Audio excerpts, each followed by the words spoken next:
जी अस्सलाम वालेकुम। अच्छा, इस वीडियो में हम बात करेंगे इस सवाल के ऊपर, क्योंकि ये सवाल बहुत ज़्यादा पूछा जाता है। बेस्ट एलएलसी किस स्टेट की है, मैं बनवाना चाहता हूँ, प्लीज़ गाइड करें।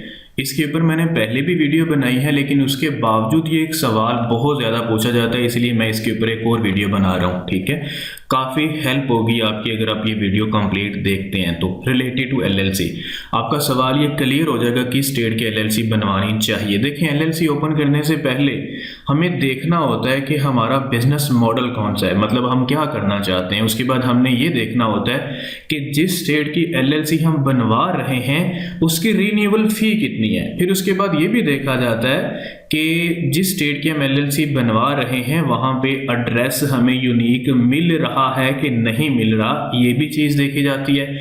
उसके अलावा फिर एक और चीज़ देखी जाती है कि अगर हम एलएलसी बनवाते हैं तो क्या कल को हमें अप्रूवल मिलेगा उस एलएलसी के ऊपर ब्रांड या डिस्ट्रीब्यूटर से। ये सारी चीज़ें जहन में रख के एलएलसी बनाई जाती है। जो रिकमेंडेड स्टेट होती हैं वायोमिंग है, फ्लोरिडा है और टेक्सास है, जो पर्सनली मैं रिकमेंड करता हूँ। बाकी ये चीज़ें आपके ऊपर डिपेंड करती है, आप किसी भी स्टेट की ओपन करवा लो, लेकिन ये रिकमेंडेड स्टेट है। आपने होलसेल करना है या आपने प्राइवेट लेबल करना है, ठीक है, आपने आर्बिट्राज करना है तो ये 3 स्टेट्स आपके पास है। लेकिन अगर होलसेल की तरफ जाना है तो फिर ज्यादातर रिकमेंडेड होती है फ्लोरिडा और टेक्सास है। ये कितने की बनेगी इसके लिए आप मुझे व्हाट्सअप कर सकते हो, मैं आपको गाइड कर दूंगा, कोई मसला नहीं है।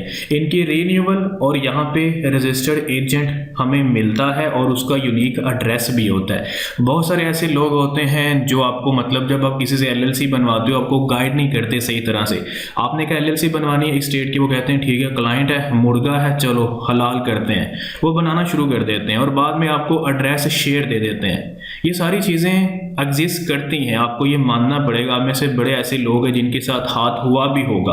आप एलएलसी बनवाने गए होंगे, आपको 2-2, 4-4, 5-5 महीने से एलएलसी नहीं मिली होगी, या आपको रजिस्टर्ड एजेंट या यूनिक एड्रेस नहीं मिला होगा। अगर मैं वायोमिंग की बात करूं, अगर आपने कहा कि मैंने ऑनलाइन आर्बिट्राज करना है होलसेल के लिए, मैं वायोमिंग रिकमेंड नहीं करता। उसकी रीज़न क्या है? उसकी रीज़न ये है कि जब हम अप्रूवल के लिए जाते हैं, अप्लाई करते हैं, तो स्टेट तो डिस्ट्रीब्यूटर या ब्रांड की तरफ से कुछ फॉर्म आते हैं, हमने वो फिल करने होते हैं। वहाँ मेंशन नीचे होता है कि आपकी एलएलसी किस स्टेट की है, तो वायोमिंग वहाँ पे होती नहीं है।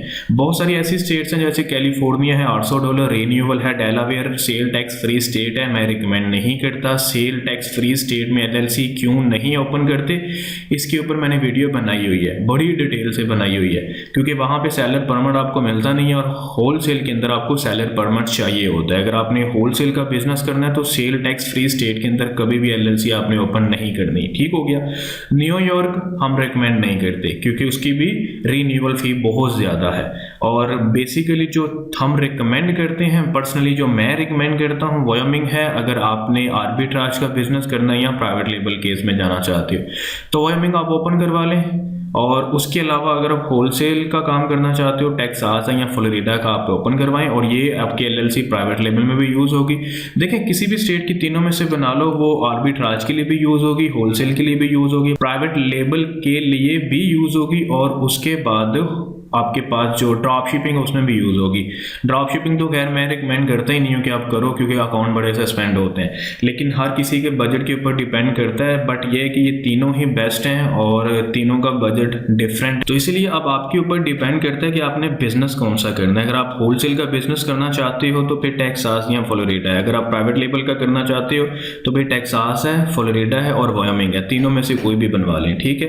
अगर आपने कहा कि नहीं मैंने सिर्फ ऑनलाइन आर्बिट्राज करना तो फिर आप वायोमिंग की बनवा लें। बट अगर आपने कहा कि मैंने होलसेल का बिजनेस करना है, एफबीए होलसेल का, तो फिर फ्लोरिडा और टेक्सास है। वायोमिंग की रीन्यूअल फी $62 है। रजिस्टर्ड एजेंट यूनिक एड्रेस यहाँ मिलता है। यूनिक एड्रेस कैसे पता चलेगा वो यूनिक है?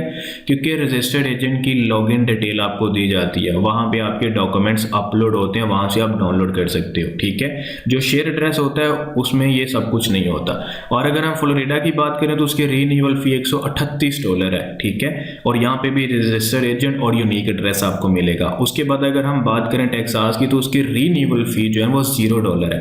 यहाँ पे भी रजिस्टर्ड एजेंट है और उसके बाद यहाँ पे भी आपको यूनिक एड्रेस मिलेगा। और भी काफ़ी चीज़ें ज़हन में रखी जाती हैं, जैसे कि क्या प्रेप सेंटर कल को वहाँ मिलेगा कि नहीं मिलेगा, तो तीनों स्टेट्स में मिल जाता है। लेकिन मैं होल सेल के लिए वो मैं रिकमेंड नहीं करता। आपके ऊपर डिपेंड करता है, इवन कि लोग ओपन करवाते हैं मुझसे, आपके ऊपर भी डिपेंड करता है आप ओपन करवाना चाहो कि नहीं करवाना चाहो। बाकी जो भी डिटेल आपको चाहिए, प्राइस क्या है, ये वो सारा कुछ आप मुझे व्हाट्सअप कर सकते हो, नंबर आपको सामने नजर आ रहा है। ओके हो गया। और बाकी ये भी सवाल होता है, सर अगर मैं एलएलसी ओपन करवाता हूँ तो अमेजोन के अलावा मैं किसी और ई कॉमर्स स्टोर पे बिजनेस कर सकता हूँ? बिल्कुल आप कर सकते हो। यूएस के अंदर अपने अगर बिजनेस करना है तो आपको एलएलसी चाहिए, लिमिटेड लायबिलिटी कंपनी। आपने एटसी पे काम करना है, शॉपिफाई पे करना है, किसी भी प्लेटफॉर्म पे काम करना है, ऑनलाइन आपको कंपनी चाहिए। अगर आप यूके में काम करना चाहते हो तो आपको एलटीडी चाहिए। ओके हो गया। आई होप कि अब आपका ये सवाल क्लियर हो गया होगा कि किस स्टेट की हमने एलएलसी ओपन करवानी है। ओके, अल्लाह हाफिज।